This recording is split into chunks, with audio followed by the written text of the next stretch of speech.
In this video, I will show you how to buy GitHub Copilot license and start using it inside Visual Studio Code. Hey everyone, welcome back to Tech and Tech. This channel is my small step towards achieving something big to share the useful tech knowledge with clarity and simplicity. If you find value here, a like or subscribe really motivates me to keep going. Let's get into today's topic. As you know, GitHub Copilot is an AI coding assistant that helps you write code faster. To get GitHub Copilot license, first we'll go to browser and check for GitHub Copilot license as you can see in the screen.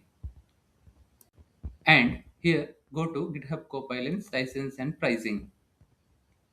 And here we have free, pro, and pro plus licensing. With free, there is a $0 charge, but here we have only 50 agent mode and 2000 completion per month. And we have access to few models here.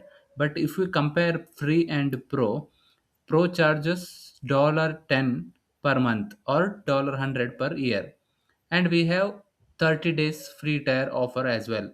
But if we compare these two, pro and free, you can see lot of features are available in pro. With this, I'm going with this pro version for 30 days free trial version. So let's click on this pro version. And here I have to provide some informations like my name, address, city. So I need to fill all of these details. And but one thing we have to remember here is for first 30 days there will be no charge. Okay. The moment I provide all these details, so the next page will get open. So this page will be a GitHub Copilot chat window. So we have we can provide all our queries or whatever. So now it is officially we have GitHub Copilot Pro version access. And now the next step is we should able to open GitHub Copilot from our VS Code. So let's start. As you can see, there is a highlighted arrow.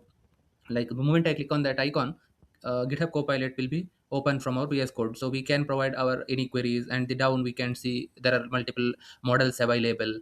So the most powerful one is Claude and Optus.